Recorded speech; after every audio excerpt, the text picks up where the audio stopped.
So we are doing a series on caste system, Dr. Ambedkar and Gandhi and Gandhi's hypocrisy.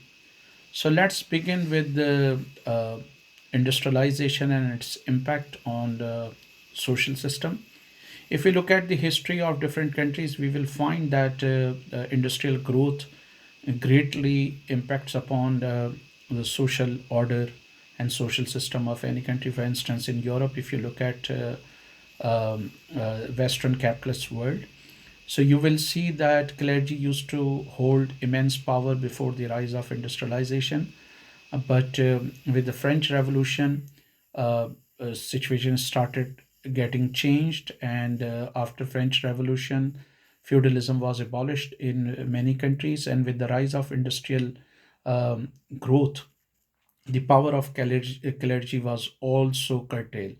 The same thing happened in the Soviet Union, where after 1917 revolution, feudalism was abolished in phases, and because of industrialization, the power of clergy was literally wiped out.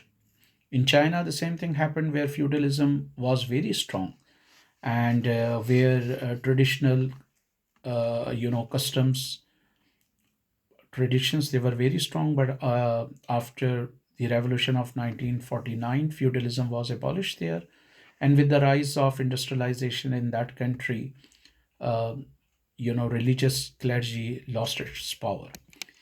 But that is not the case in India, where we see there has been a lot of industrial growth, especially since the decade of 1990s.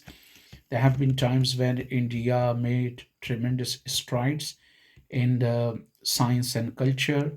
I mean, it is considered a hub of vaccine.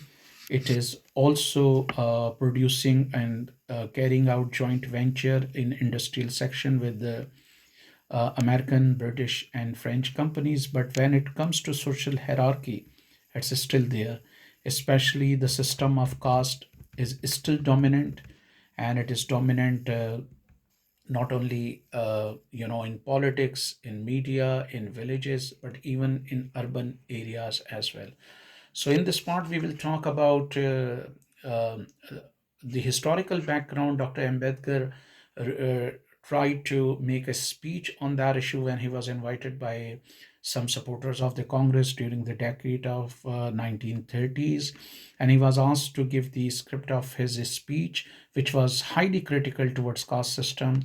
And then his invitation was cancelled. He could not make that speech. Later on, he wrote a book titled The Annihilation of Caste, where he bemoaned the almost non existent representation for lower classes.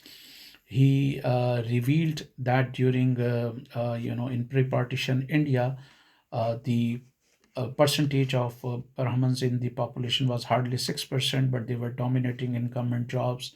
And in politics, especially in government job, their share was more than 30%. And he accused Gandhi of being hypocrite. And he said that Gandhi used to write one thing in his English publication and entirely different thing in his Gujarati publications, where he would defend varna or zat pat or the caste system, zat pat system. And he considered varna or caste system to be glue that was holding up India.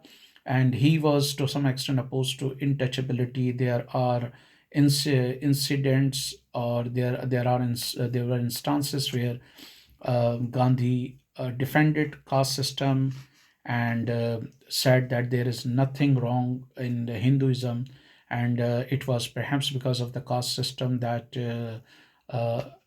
India is united. Uh, you know, it is said that once Dr. Ambedkar said, "All right, have uh, you know food with me, and this debate of caste system could be over." And Gandhi could not do so. There are also instances where Gandhi was visiting some Dalits' home, where he was offered food. He refused, and thinking that they might not have milk, he said that, "All right, give me a glass of milk." And the Dalit family somehow managed to bring it, and Gandhi reluctantly somehow, uh, in a polite way, also refused to drink milk. During the Round Table Conference, Gandhi also strongly opposed separate electorate for the Dalit. He was amenable to the idea of granting separate electorate to Muslims and Sikh, but he would not do that for more than 40 million Dalit. According to some statistics, they were like more than they were around 44 million. And the last um, census that mentioned caste happened during the decade of 1930s. After that, they did not have any uh, you know uh, any census that also mentioned about caste. There are only estimates, and um, there are not concrete facts about the composition of caste now. So it is also argued that Gandhi was not sympathetic towards um, black people living in South Africa. He was rather contemptuous, and critics say that only the incident whereby he was thrown out of a train is mentioned, but there are some other important important instances which are overlooked or which are not mentioned. For instance, it is said that Gandhi was very contemptuous towards the black people of South Africa, and he did not want to go through the entry of the post office, which was designated for the blacks, and he demanded that for Indians there should be a third entry.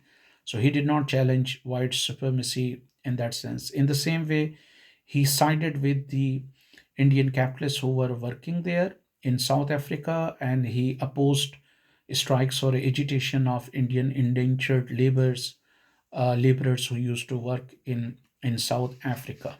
It is also argued that before 1930, the very word Hindu was not used, but Gandhi turned the word Hindu into a sort of nation. Before that, most of the people would identify themselves by caste, like Brahman, Kshatriyas, Vaishyas, and Shudras. This is how they would do that. And it is claimed that when Gandhi returned to India, it was the Indian capitalist class, the emerging bourgeoisie class, that threw its support behind Gandhi. And Gandhi wanted to offer a united front, and he did not want Ambedkar to represent the Dalits, and he wanted all Hindus. He wanted himself to be he wanted to be the leader of all Hindus, and he did not want Dr. Ambedkar to represent Dalit people. He just tried to try to sort of oppose untouchability, but as far as varna system is concerned, he was defending it. So we shall continue with that.